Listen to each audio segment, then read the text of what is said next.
तिथे ठाकरे बंधूंच्या 5 तारखेच्या विजयी मेळाव्याच्या अनुषंगाने राज ठाकरे आणि मनसेकडून एक आवाहन करण्यात आलं होतं की कोणत्याही पक्षाचा बॅनर किंवा झेंडा आणण्यात किंवा लावण्यात येऊ नये, पण याचा आता उल्लंघन उद्धव ठाकरे गटाकडून करण्यात आलंय।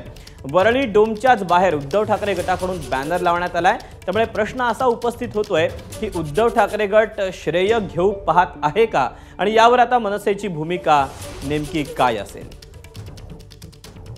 ठाकरे बंधूंच्या 5 तारखेच्या विजयी मेळाव्यासाठी राज ठाकरे यांनी एक आवाहन केलं होतं की या मेळाव्यामध्ये कोणत्याही पक्षाचा बॅनर नको किंवा कोणत्याही पक्षाचा झेंडा नको, पण आता असं होताना दिसत नाही। उद्धव ठाकरे गटाकडून इकडे बॅनर लावण्यात आले आहेत। सध्या आपण वरळी डोमच्याच बाहेर आहोत आणि आपण बघू शकतो की शिवसेना उद्धव ठाकरे गटाकडून इकडे बॅनर लावण्यात आले आहेत। त्यामध्ये मराठीचा विजयी मेळावा असा उल्लेख करण्यात आला आहे। त्याचबरोबर विजयी मराठी माणसाचा, विजय मराठी भाषेचा अशा आशयाने हा बॅनर आहे। पण कुठेतरी इकडे उद्धव ठाकरे गटाच्या पक्षाचा हा बॅनर आपल्याला दिसत आहे। एक मनसेकडून आवाहन करण्यात आलं होतं की कोणत्याही पक्षाचा बॅनर किंवा झेंडा नको, पण ह्याचं आता कुठेतरी उल्लंघन होत नाही आहे असं दिसून येते। त्यामुळे एक प्रश्न असा निर्माण होतो की कुठेतरी उद्धव ठाकरे गट श्रेय घ्यायला बघते का, त्याचबरोबर आता यापुढे मनसे देखील काय भूमिका घेते हे बघणं अत्यंत महत्त्वाचं राहील। कॅमेरामन हेमंत कदम सोबत ईशान देशमुख, एबीपी माझा, मुंबई।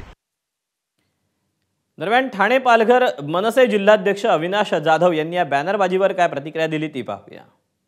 मुळात आमची भूमिका पहिल्या दिवसापासून स्पष्ट आहे। सन्माननीय साहेबांनी पहिल्याच दिवशी म्हटलेलं आहे की कुठलेही झेंडे घेऊन येऊ नका।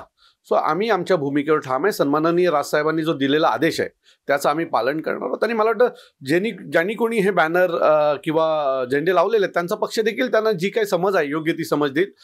अजून एक दिवस आहे मध्ये आणि त्यांना योग्य समज दिली जाईल। आम्ही जो काही सन्माननीय राजसाहेबांनी आम्हाला आदेश दिलेला त्याचं आम्ही पालन करणार आहोत। एबीपी माझा, उघडा डोळे बघा नीट।